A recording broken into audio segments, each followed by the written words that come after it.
October 1993, Jingmen, Hubei Province, China. Rainwater drips slowly from the edges of a freshly opened excavation pit. The air underground is cold, damp, and heavy with the smell of ancient soil. A flashlight beam trembles across rotting wooden beams deep inside a Warring States tomb, not touched for more than 2,000 years. An archaeologist kneels carefully beside a collapsed lacquer coffin. His brush stops mid-motion.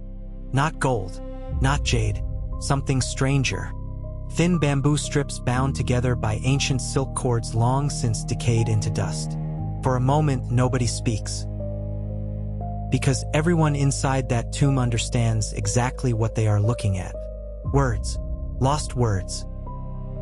The discovery would later become known as the Guodian-Chu slips, one of the most important archaeological finds in modern Chinese history. Buried around the 4th century BCE in the ancient state of Chu during China's violent Warring States period. The bamboo texts contained philosophical teachings older than many surviving Chinese classics. But the excavators had no idea how deeply these fragile strips would shake the foundations of Chinese history.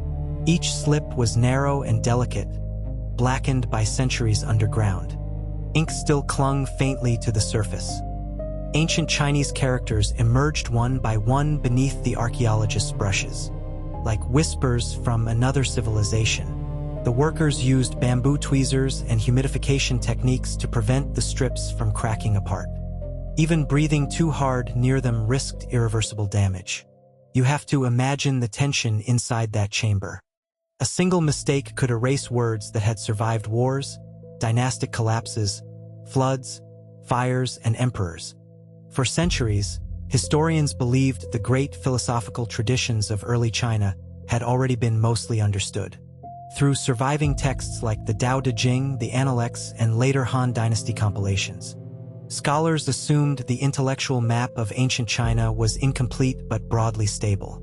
The Guodian discovery changed that almost immediately. Because some passages were familiar, others were not. Certain writings resembled early Taoist teachings but differed significantly from later imperial versions.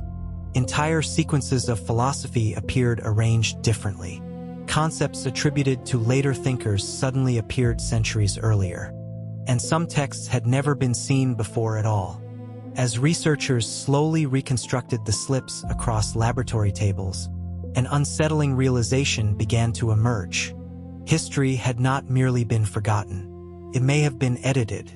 The tomb belonged to the ancient Chu state, a powerful southern kingdom, often portrayed as culturally exotic compared to the northern Zhou heartland.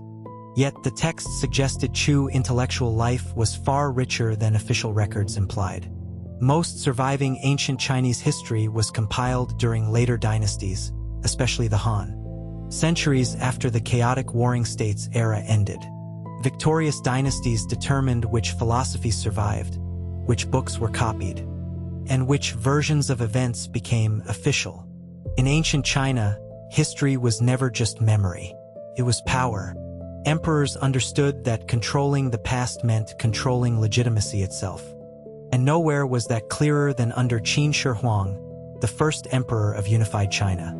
In 213 BCE, Qin authorities ordered massive book burnings targeting rival philosophies. Scholars who resisted allegedly faced execution. The destruction was real enough that countless ancient writings disappeared forever, or so everyone thought.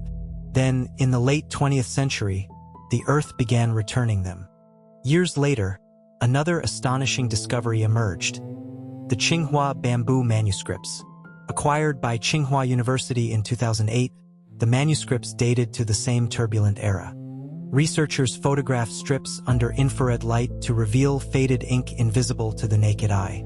The China remembered today may only be one surviving version of a far older past.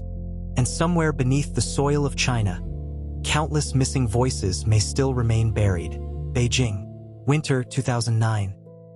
Inside a temperature-controlled conservation laboratory at Tsinghua University, the room is almost silent except for the faint hum of filtration machines. Rows of bamboo slips lie beneath glass panels under soft white light.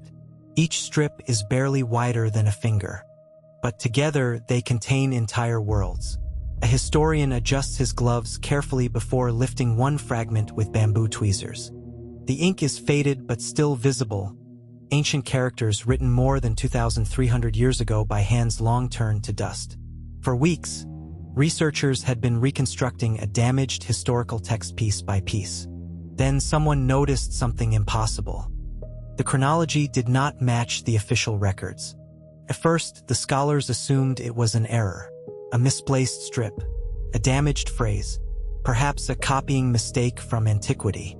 But as more fragments aligned, the contradiction only grew stronger. The manuscript described political events during the early Zhou period in a sequence different from China's traditional dynastic histories. Names appeared in unfamiliar order. Alliances shifted unexpectedly. Certain rulers played larger roles than later records acknowledged. It was not fantasy. It was history, but told from another memory. And that possibility terrified historians more than any myth ever could. For centuries, much of early Chinese history depended heavily upon texts compiled long after the events themselves. Works such as the Shiji, written by the Han Dynasty historian Sima Qian around the 1st century BCE, became foundational pillars of Chinese civilization. Sima Qian's achievements were extraordinary. His records preserved vast amounts of ancient history that otherwise might have vanished forever. But even he worked from incomplete sources. Many earlier documents had already disappeared by his lifetime. Others survived only through copies of copies. And now, buried bamboo manuscripts suggested that entire streams of historical tradition once existed outside the official narrative. One text, known today as the Xinyan, offered a chronological account of political events spanning generations of the Zhou dynasty. Yet portions differed sharply from accepted historical timelines. Battles described in standard histories appeared with altered motives. Diplomatic relationships shifted. Some states received far more attention than others. In certain passages, rulers later celebrated as virtuous appeared politically ruthless instead. Modern historians began asking uncomfortable questions. How many ancient texts were rewritten during later dynasties? How often did political survival influence which versions of events became official?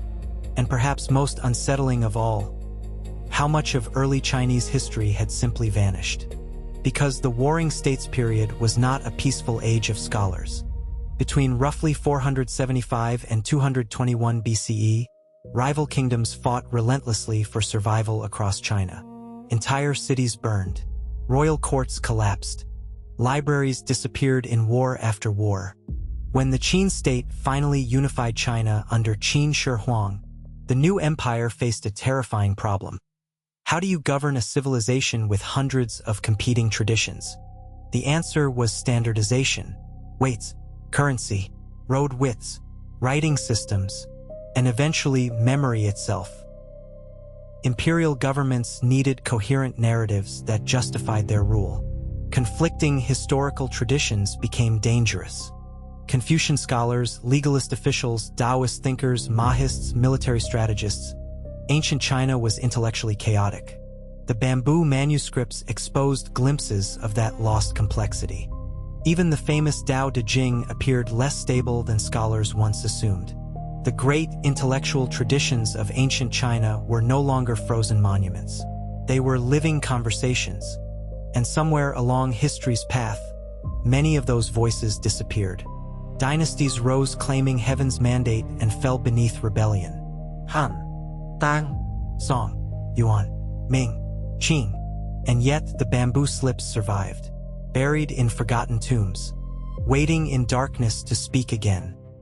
Autumn, 2013, Anyang, Hunan Province. Wind moves softly across the ruins of ancient Yinsu, the last capital of the Shang dynasty. Broken foundations stretch beneath a gray sky while archaeologists walk between excavation trenches.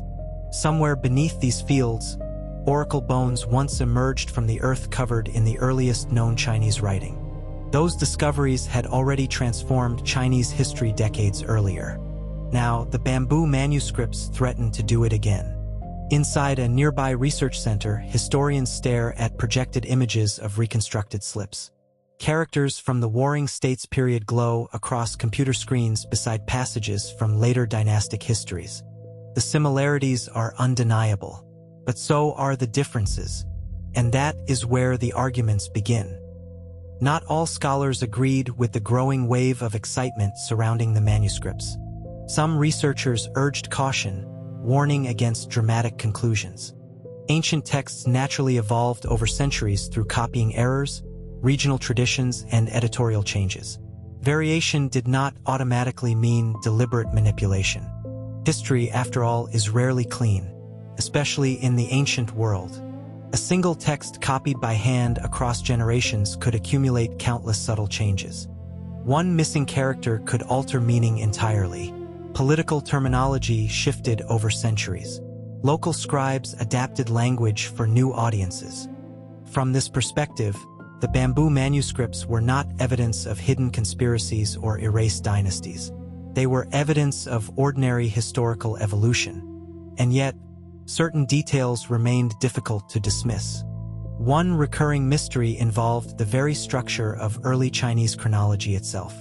Traditional Chinese history describes a succession of legendary dynasties, Xia, Shang, Zhou, eventually followed by the imperial unification under Qin. But much of the earliest chronology was reconstructed centuries after the events supposedly occurred. The Xia dynasty remains deeply controversial among historians even today. Ancient texts describe it as China's first dynasty, ruling long before the Shang. Yet direct archaeological evidence remains debated. Some scholars believe the Xia may correspond to the Erlita culture discovered in Hunan around 1900 BCE. Others remain unconvinced. The bamboo manuscripts hinted that ancient Chinese scholars themselves may not have agreed about their distant past. Different states preserved different genealogies, political memories, claims of legitimacy. To modern audiences, this may sound surprising. But in the ancient world, history was rarely universal. It was local. A ruler in one kingdom might celebrate an ancestor that neighboring states considered a usurper. Court historians often wrote narratives designed to strengthen political authority. During the Warring States period, propaganda became a weapon as powerful as bronze swords. The competing kingdoms of Qi, Chu, Qin, Zhao, Wei, Han, and Yan fought for moral legitimacy. Philosophers traveled between courts offering rival visions of how civilization itself should function. Confucians argued for virtue and ritual. Legalists demanded strict law and centralized power. Mahists promoted merit and universal concern. Taoists questioned whether power itself corrupted humanity. Imagine the intellectual chaos of that world. Now imagine later dynasties trying to organize it into one coherent national story. Some voices would inevitably disappear. Others would dominate. The bamboo manuscripts exposed fragments of those lost arguments. In several texts, rulers traditionally portrayed as noble appeared morally ambiguous. Even more intriguing were suggestions that some historical traditions survived outside official channels entirely. Ancient China possessed a vast oral culture alongside written records. Songs, court recitations, local chronicles preserved memory independently from centralized archives. Most are now lost forever, but every so often, archaeology tears open the silence. One controversial theory suggested many ancient texts underwent systematic editing during the early imperial era. Not fabrication, refinement, simplification, standardization. The Qin and Han dynasties inherited a fractured civilization exhausted by centuries of war. History is not what survives best. History is what survives at all. Like a shattered mirror whose surviving pieces no longer form a complete reflection. Night falls over the mountains of Hubei province. Far from the crowded cities of modern China, excavation lamps glow softly across a newly opened archaeological trench. Workers move carefully through the darkness while generators hum in the background. Dirt is lifted slowly, layer by layer, from a tomb sealed before the birth of the Roman Empire. An archaeologist pauses beside the exposed corner of a lacquer chest. Everyone nearby becomes silent, because by now they know what might be waiting inside. Another manuscript, another forgotten voice, another fracture in the story humanity tells itself about the past. Discoveries like the Guodianchu slips and the Qinghua bamboo manuscripts have forced historians to reconsider one of the oldest civilizations on Earth. Yet perhaps the greatest mystery is not what these texts revealed, but how much remains missing. Ancient China once contained hundreds of kingdoms and philosophical schools. During the Warring States period, populations numbered in the tens of millions. Administrators recorded taxes, wars, treaties, laws, and philosophical debates. The amount of writing produced across those centuries must have been enormous, and almost all of it is gone. Destroyed by time, destroyed by war, destroyed by politics, or simply buried beneath the earth, still waiting. Modern archaeologists estimate only a tiny fraction of ancient texts survived. Bamboo, wood, and silk were fragile materials.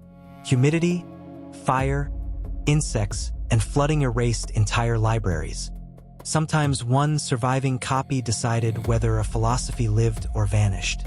You begin to understand how accidental civilization really is. Ideas remembered by history often narrowly escaped destruction. Nothing illustrates this more than the fate of the 100 schools of thought, the intellectual explosion that flourished during the Eastern Zhou period. Ancient records describe dozens of competing traditions with different visions. Most survive today only as names. Entire schools disappeared so completely historians cannot reconstruct their beliefs. Others survive only because rival philosophers criticize them in preserved texts. Imagine understanding a civilization through fragments while original voices are gone. The bamboo manuscripts offered something extraordinarily rare: original voices speaking across more than 2,000 years. China was far more fluid, contested, and intellectually diverse than imagined. Some historians now believe the early Chinese canon was never fixed. Texts evolved constantly. Philosophies overlapped. The past was alive. And because it was alive, it changed. Every civilization edits itself over time. Empires erase unpopular rulers. Dynasties rewrite their predecessors. Humans do not simply inherit history, they curate it. The bamboo manuscripts exposed this process frozen in time. Thousands of unopened tombs remain beneath the fields and mountains of China. New technologies are accelerating discoveries. Multispectral imaging reveals faded ink invisible to the naked eye. Artificial intelligence assists with character reconstruction. But technology cannot solve the deepest problem. How much of the human past has disappeared forever? The bamboo texts revealed just enough to expose the silence around them. And somewhere beneath the soil, the rest of the story may still be waiting.